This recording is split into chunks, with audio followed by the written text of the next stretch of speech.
So that's what's on your mind today? Yeah, duh. Hi, everybody. Welcome to the first episode of On My Mind. I am really excited that you have decided to join with me today. And yeah, let's just start. Firstly, I would like to address this fact that, sorry, my podcast could not be heard on the streaming platforms for people in my country. And yeah, that is why I will also upload this on YouTube. However, people there were people who wanted audio and video both.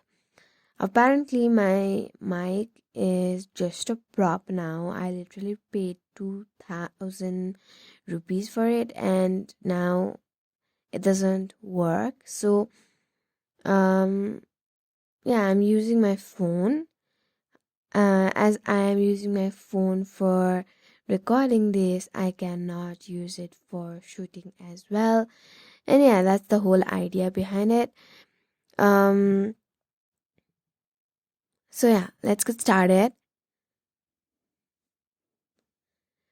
On today's episode, I have an exciting topic, and I think nothing is as better as this topic because this process defined who I am, and these 2 years of growth on YouTube and everything in between is just because of the fact that I went ahead and allowed myself to heal. Now, healing has very different definition from what I am attached to. If you Google it, healing means um, being healthy again. But I'm not talking about being healthy. What I'm talking about is this being healthy and sound in terms of emotion and mental health. Because, wait, there is so much noise in this place. I hope you're not hearing it. I mean, I'm shooting this at 6 a.m. in the morning, so there's that. And I'm trying to avoid as much as possible, but there is noise outside as well as in my house because people are starting to wake up. Anyway, okay. So, what I have labeled it as is being healthy and sound again in terms of being emotionally stable. You know what I mean? So, learning how to be in the best place emotionally and mentally takes a lot more time than being physically capable, because physically you could do a lot of things but mentally you feel like you have lost your path and there isn't actually anything to do.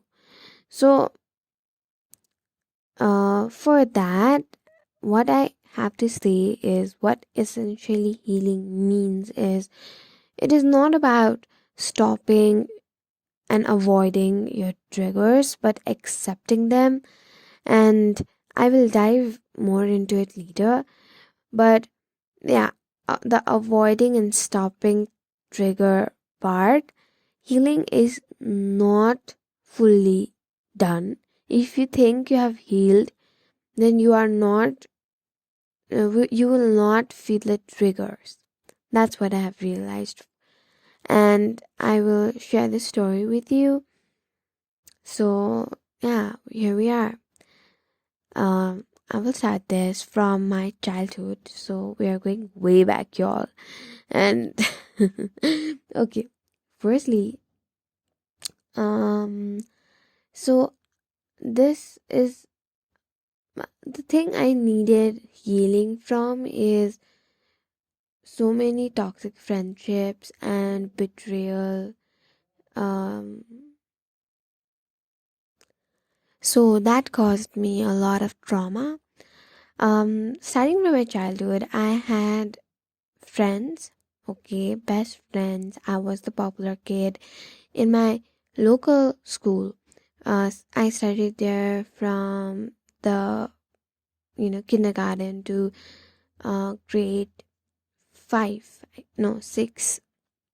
So throughout that time, every year my best friend used to change just because he or she would leave me and go to another place, or just that, they leave me for someone else, or a different place. And that had a very negative effect on me, apparently, and then that showcased on my later friendships in high school. I was literally so attached to uh, my friend, literally so attached that I literally loved her more than my boyfriend or any romantic or non romantic partner like my parents. And when that happens, you feel like this person is your whole life. But when that person does not think it in that way, it it results in, downfall of everything. Let's say uh this person A was also my very close friend. She used to take care of me, love me, no doubt. But she was also friends with this person B, who was very close with her more than me. And the person A used to like person B better. And yeah, the whole high school drama situation. And because we lived in a really huge circle, like we had 13 girls in that circle. This is the time of my middle school. And the last two years, the grade 9 part and grade 10 part was deeply traumatic to me, just because I always felt like I don't deserve this, or I don't deserve this, as in I don't deserve to be a second person. And I really loved both of them as well, but I also preferred the first person. And I think this whole scenario was a loop, and I should have figured it out better. And now I feel like such a dumbass, But anyway, because of this whole incident, I always felt like I have no one, and very, very betrayed. And it was just not good. Let's just say it was just not good for me. But then, after grade 10, I did not have to give board exams because COVID happened. And when the lockdown started, if I realized there will be no one who will look out for me. There are no friends. I don't have anybody. So I decided to, you know, look out for myself. And then I started my self growth journey. You see it on my YouTube channel. It is called a series, You and I. And yeah, basically, I allowed myself to feel things and be in a better place. After all that,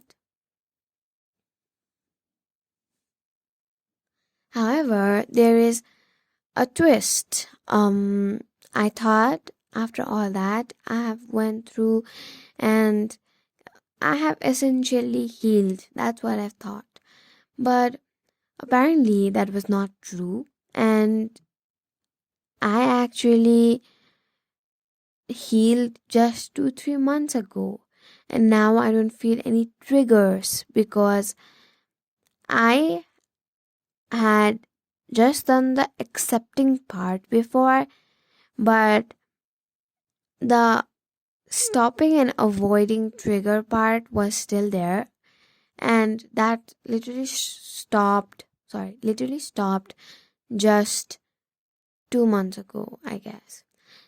And okay, let me describe it to you.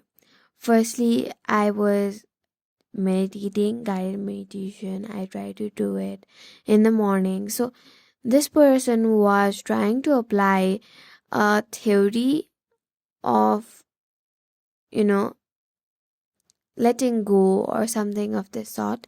And she asked me to apply. Now, after she taught me the breathing practice and everything, she asked me to apply it to a certain scenario.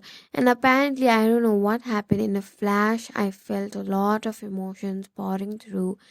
It was really difficult. I don't know what I thought about or anything specifically, but I realized that I was crying, and I was crying.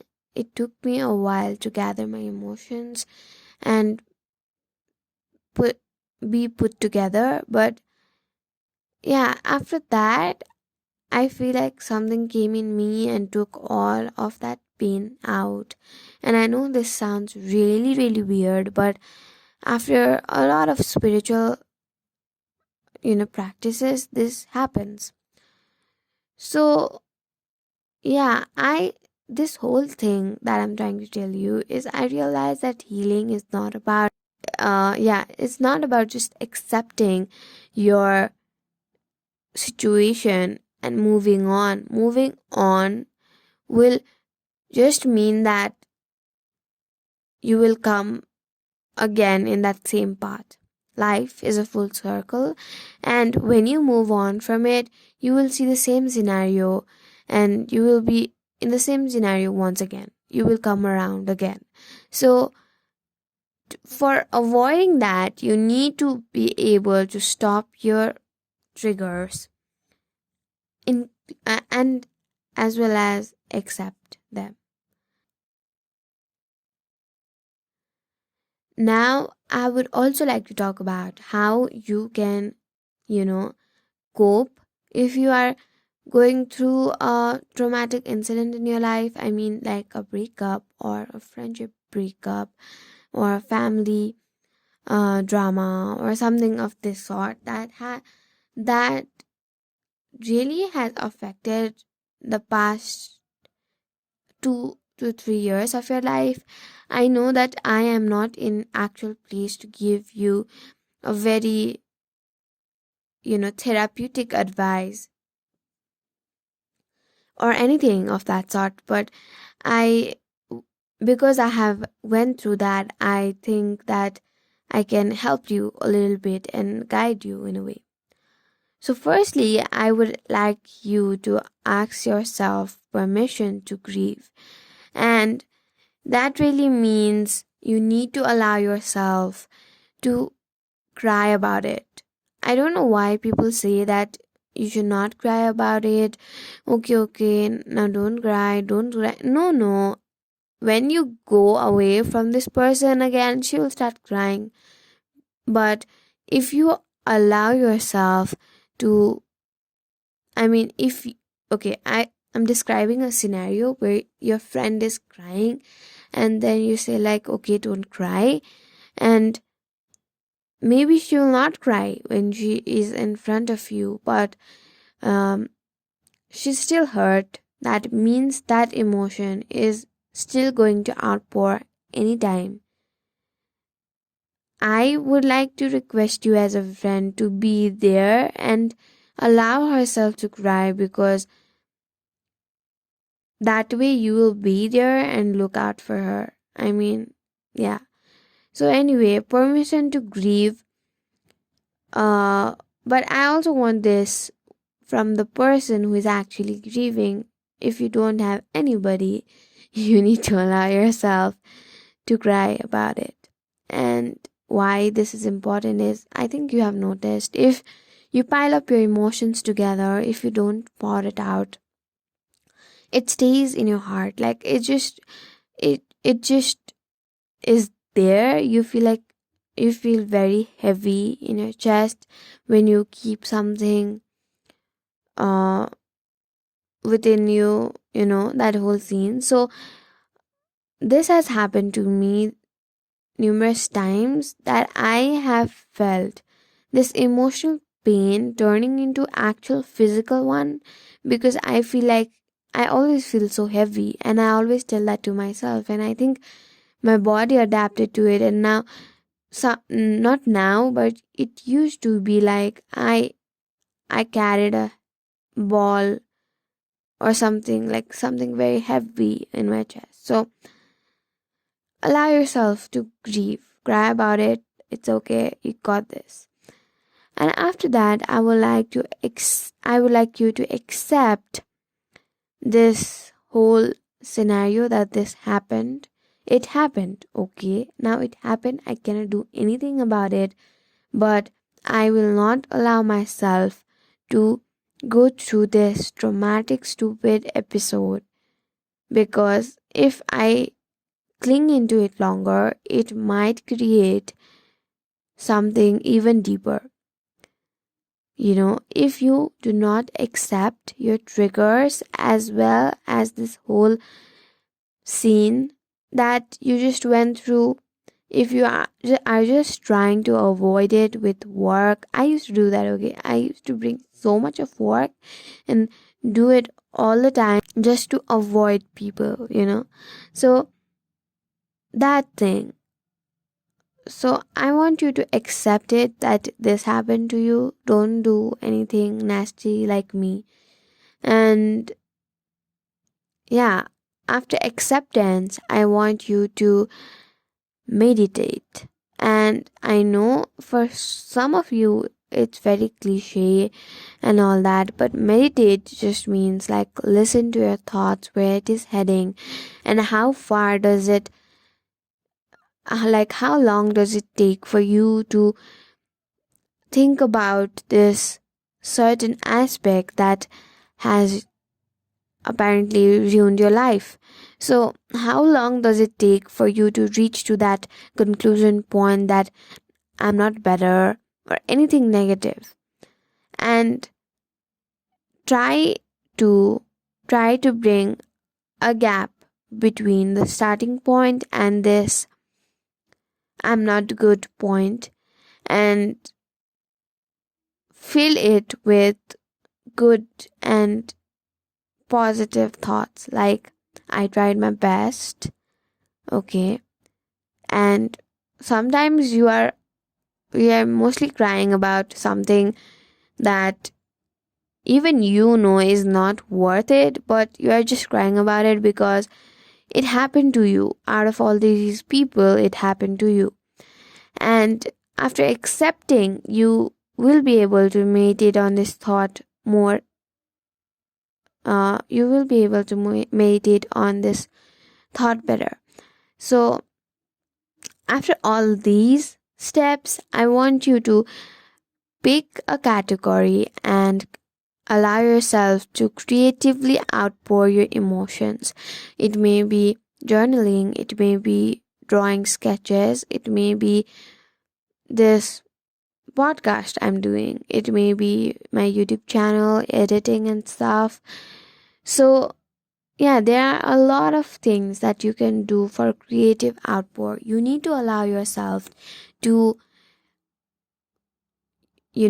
feel things as well as show what you're feeling. You should know to know what you're feeling. Um, showing it on paper usually helps. So there's that. And yeah, basically these 4 steps can be a starting point for you to heal. This does I know that this does not equate to healing, but I think it will, give a sign to your body that you are trying to do it, and I think it will be done. It will be put together very soon for you. I just hope that you take care of yourself and remind yourself that there is nothing better than you. So do that. I also wanted to add, after this creative outpour, you need to also learn from different people about how they did it, like you are hearing on this podcast. Okay, what better way than books? And I read a lot. I read a lot of books, and I will bring my favorite books and all of that jazz in next episode. So yeah, that's it for this episode. I hope you enjoyed it. I hope you learned something from it, and I hope it helped you a little bit. And yeah, that's the start and the wrap of the first episode of On My Mind. And thank you for being here. It means the world to me, and I will not stop saying that. Okay. Bye. Love you.